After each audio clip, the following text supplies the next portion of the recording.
Suara Hati, renungan hari ini, Senin, 4 Agustus 2025, Topim, janganlah memandang muka.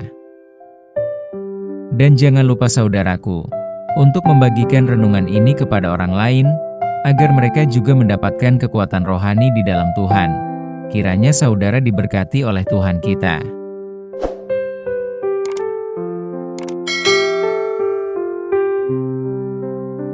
Nas renungan kita hari ini, Yakobus 2 ayat 1, 2, 3 dan 4. Saudara-saudaraku, sebagai orang yang beriman kepada Yesus Kristus, Tuhan kita yang mulia, janganlah iman itu kamu amalkan dengan memandang muka.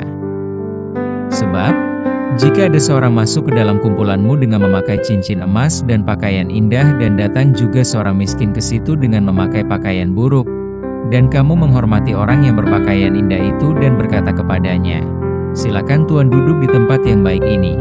Sedang kepada orang yang miskin itu kamu berkata, berdirilah di sana, atau duduklah di lantai ini dekat tumpuan kakiku. Bukankah kamu telah membuat pembedaan di dalam hatimu dan bertindak sebagai hakim dengan pikiran yang jahat? Saudaraku, kitab Yakobus ini ditujukan kepada semua orang percaya kepada Kristus, yang isinya berbagai nasihat yang sangat bernas, sesuai dengan kehendak Tuhan Allah. Dalam nas renungan kita hari ini, sangat jelas, kita diingatkan dengan baik dalam surat Yakobus ini, yaitu, orang yang beriman kepada Tuhan Allah, tidak layak memperlakukan perbedaan antara yang satu dengan yang lain. Semua harus sama. Tetapi kenyataan kita perhatikan dalam prakteknya, jelas sangat kentara bila kita perhatikan dalam kehidupan sehari-hari, kecuali dikhususkan. Apabila dalam prakteknya, perbedaan itu kita temukan dalam ibadah atau dalam pelayanan, betapa naifnya kita bila memperhatikan dari sisi penampilan.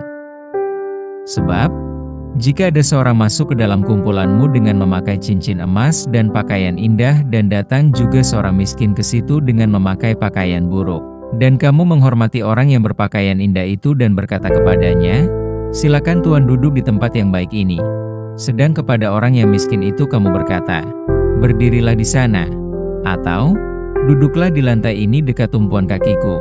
Ayat 2 dan 3. Bila ada yang melakukan perbedaan itu di dalam gereja, berarti kita telah mempraktekkan yang tidak berkenan di hati Tuhan. Berbuat demikian, jangan anggap kita telah memilih yang terbaik dalam pekerjaan pelayanan demi keberhasilan pembangunan gereja. Sebagai orang yang percaya kepada Kristus, kita harus memiliki relasi yang berdampak vertikal secara bersama dan berdampak horizontal bersama pula, dan tidak sepenggal-penggal. Semua sama penting. Karena kasih Tuhan kepada kita diberikan tidak membeda-bedakan. Sebagaimana Tuhan Yesus ucapkan, jawab Yesus kepadanya, kasihilah Tuhan, Allahmu, dengan segenap hatimu dan dengan segenap jiwamu dan dengan segenap akal budimu. Itulah hukum yang terutama dan yang pertama. Dan hukum yang kedua, yang sama dengan itu, ialah, kasihilah sesamamu manusia seperti dirimu sendiri. Matius 22 ayat 37, 38 dan 39. Bila kita perhatikan, seiring perubahan zaman, maka pasti akan terjadi perubahan persekutuan di antara kita. Ini pernah terjadi ketika era industrialisasi di Eropa, yang menimbulkan penilaian berbeda di antara masyarakat dahulunya, sehingga melahirkan sistem kapitalisme. Ternyata keraguan Yakobus itu muncul di tengah-tengah masyarakat Kristen hingga zaman sekarang. Memandang muka artinya cara memperhatikan seseorang dengan cara khusus, yang berkaitan dengan kedudukan, harta atau status dari orang itu. Melalui nas hari ini, Yakobus dengan sederhana mengingatkan kita, agar tidak mempraktekkan seperti itu. Sebab orang yang percaya kepada Kristus, memiliki iman yang tidak memandang muka. Bila iman percaya kita didasari atas memandang muka, maka hal itu sudah merupakan sikap yang terbalik dan bertentangan dengan kehendak Tuhan Allah.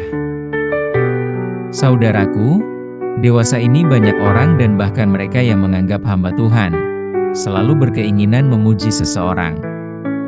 Tetapi pujian itu terkadang salah. Maksud hatinya adalah untuk mensanjung seseorang, rupanya malah menjatuhkan nama baik orang yang disanjungnya. Maksud hati mensanjung, alih-alih terjebak pada yang tidak baik. Cara pikir demikian adalah perusak dalam persekutuan dalam tubuh Kristus. Bagi Yakobus, iman tidak dapat dipisahkan dengan perbuatan dan harus berbanding sejajar antara iman dengan perbuatan. Kita tidak menutup mata kepada mereka yang memiliki kelebihan. Tetapi bila kita perhatikan dalam Alkitab, Tuhan Allah lebih terbuka kepada orang yang bersahaja. Tuhan Yesus lahir hanya di tempat yang tidak mewah, kepada para gembala. Kelahiran Tuhan juga hadir kepada para orang Majus yang kaya akan persembahannya. Kedatangan Tuhan ke dunia ini adalah melawat kepada semua orang, tidak kepada orang-orang tertentu, yaitu kepada semua orang yang menerimanya. Pada nas ini, Yakobus dengan tegas berbicara kepada kita tentang merefleksikan iman, dengan tidak memandang muka. Cara hidup yang membeda-bedakan orang, adalah merupakan suatu penghinaan terhadap mereka, sekaligus menghujat dan merendahkan ciptaan Tuhan. Semoga karakter Kristus dalam diri kita mampu mempraktekkan iman yang kita miliki sesuai dengan kehendak Tuhan dalam diri kita. Amin. Saudaraku, topik doa kita hari ini adalah kepada seluruh jemaat di gereja kita. Salam baik saudaraku. Tuhan Yesus memberkati kita.